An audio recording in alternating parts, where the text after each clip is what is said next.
Hey guys, how's it going? Danesh here, and today I have my iPhone 16 Pro. Now I'm basically going to be switching to the iPhone 16 Pro this year. I have always used a Pro Max device and I've kind of figured I'm maybe done with the larger screen. I think I want a more pocketable, usable phone, but since there are no camera differences this year between the Pro Max and the Pro, I thought why not switch over. So here we have it. This is my 16 Plus and this is my 15 Pro Max. And here we have my 16 Pro. Now I have got the black titanium 1TB version. So let's jump right in. Get these pull tabs off first.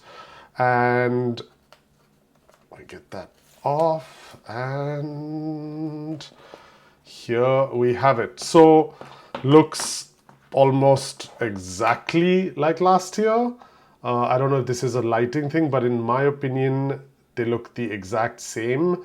There's really no difference over here at all, except for the fact that it is the Pro and the Pro Max version. Let's just get this tab off. And there we have it. Now obviously first difference immediately visible is that camera control button that's on here. I really want to be playing with it. I have been playing with it on my 16 Plus and I have some opinions on that which I will be getting into, but let me just quickly switch this phone on and let's take a quick first look. Now while that's setting up, inside the box we've got the braided cable. I think that's a really nice touch. We do have a SIM tool, which I realized is not there in the US because they have eSIMs, so that's why. But we do have the Type-C to Type-C cable. Nothing else in the box, just a little tiny bit of documentation. And as we all know, there are no stickers anymore. So that's unfortunate, but that's basically what's inside the box.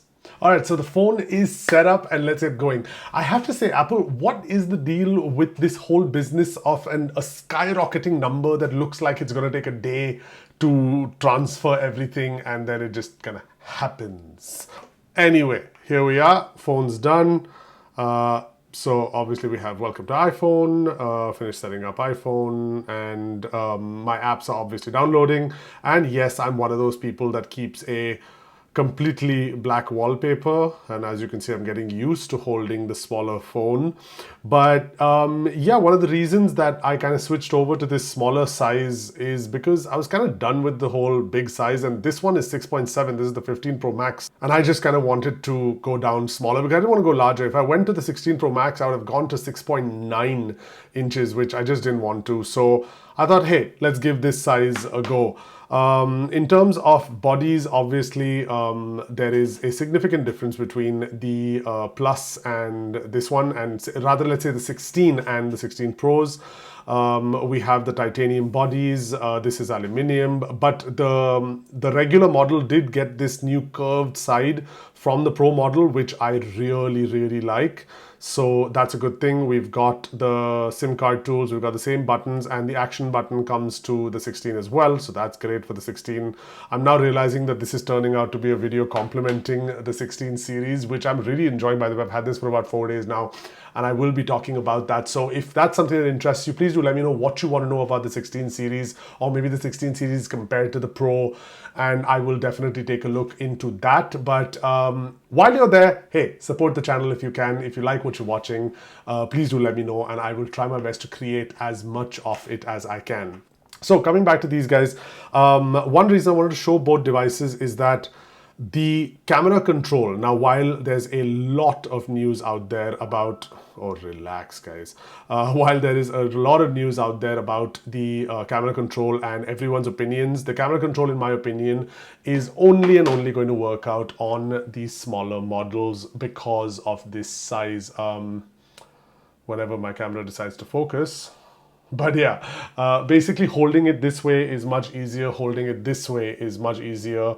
Even then it's a bit of a stretch, but because it's a smaller phone it's doable. But the minute you come here, holding it this way is still doable, right? It's still doable if I hold it like this, but if you do this, look at where you have to stretch your hand out. I mean, that in my opinion is ridiculous. Like, let me show it to you over here, right? So this is the camera control button, and here's look at this stretch. Who the hell is going to be shooting photos like this? I absolutely disagree on that matter.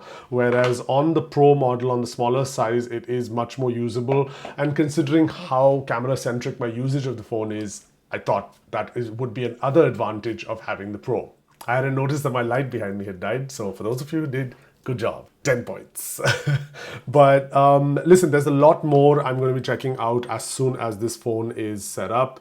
I'm waiting for all my apps to download and stuff like that. But if there are any questions that you have on a Pro device, if you're thinking of switching from the Pro Max to the Pro, or you're thinking of choosing between the regular and the Pro models, let me know some questions down below, because I'd be glad to answer those in my upcoming videos. But apart from that, this is all it is for now. I just wanted to kind of show you guys that I'm getting the Pro and unbox it. Let me know if there's anything else that you want to see, and I will see you at the next one. Well, assuming you follow. But thanks very much for watching.